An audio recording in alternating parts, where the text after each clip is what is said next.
जनपद मुजफ्फरनगर के शाहपुर थाना क्षेत्र के गांव हरसौली में आर्मी के जवान इमरान की दुखद मौत पर संवेदना प्रकट करने पहुंचे केंद्रीय मंत्री व सांसद डॉक्टर संजीव बालियान।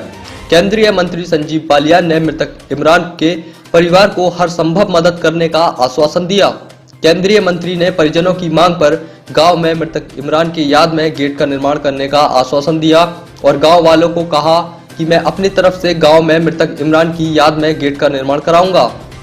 आप जगह फाइनल करके बताएं। केंद्रीय मंत्री ने कहा कि इमरान के बच्चों की शिक्षा अच्छे स्कूल में हो, इसलिए मैं दोनों बच्चों को केंद्रीय विश्वविद्यालय में एडमिशन कराकर उनकी उचित और अच्छी पढ़ाई में मदद कराऊंगा, जिससे बच्चा बड़ा होकर मृतक इमरान के पदचिन्हों पर चलकर आर्मी में देश की सेवा करे।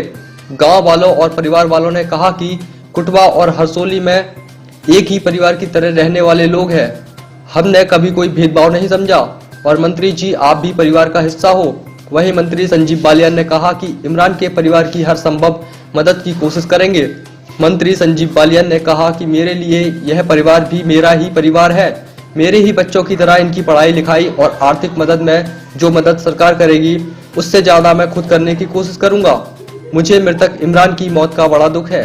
वह हमारे परिवार का साथी था जो देश की सेवा कर रहा था। मुजफ्फरनगर उत्तर प्रदेश से विशाल पवन की रिपोर्ट। मंत्री जी इमरान के यहाँ मौत पर क्या परिवार से मिलकर क्या पीड़ा होगा? देखिए, फौजी की मृत्यु हुई है। अभी कारणों का तो पता नहीं लग पाया। मेरी आर्मी अफसर से बात हुई थी कल। उन्होंने कहा कि कोर्ट ऑफ इंक्वायरी के बाद बता पाएंगे कि किन परिस्थितियों में इमरान की मृत्यु हुई है। लेकिन एक फौजी तो पूरे गांव का, पूरे देश का होता है। आज परिवार से मिला हूँ। परिवार की तरफ से थी कि उसकी याद में गेट बनवाया जाए या कुछ और सरकार की तरफ से हो। यही है कि एक बार मृत्यु का कारणों का पता लग जाए, कोर्ट ऑफ इंक्वायरी पूरी हो जाए, जो सरकार की तरफ से संभव मदद है इमरान के परिवार को दिलवाई जाए। इस तरह के कई केस जिले में और अन्य जिलों में सामने है। देखिए, कई बार अब ऐसा होने लगा जहां फौजी की मृत्यु होती है, जिले में कई जनपद हो चुके हैं, तो एक बात आती है वहां से कि शहीद का दर्जा दीजिए या वो। ये शहीद का दर्जा देना किसी मंत्री, विधायक, सांसद के हाथ में नहीं है। इसके लिए पहले से ही कुछ नियम है कि शत्रु देश के साथ लड़ते हुए मारा जाएगा या आतंकवादियों के साथ लड़ते हुए मारा जाएगा। उसमें कहने की आवश्यकता नहीं पड़ती।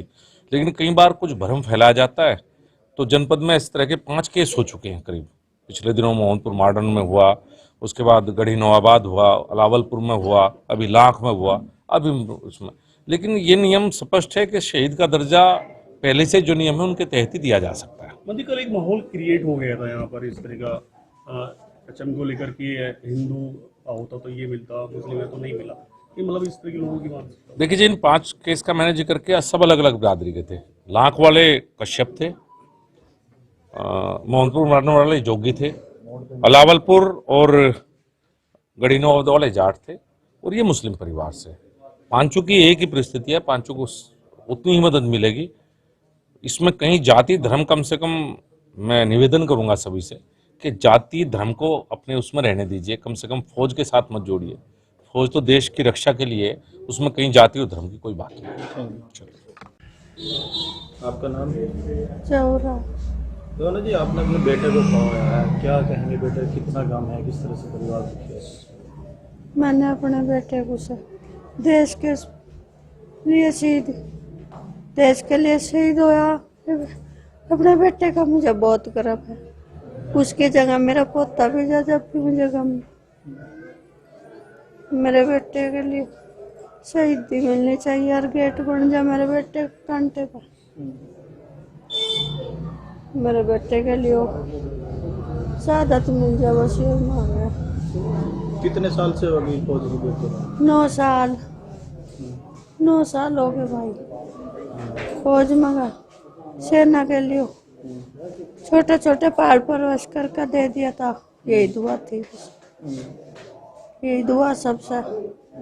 सब अपने बच्चों को पढ़ा लिखा कर देश के जवान बनाओ। और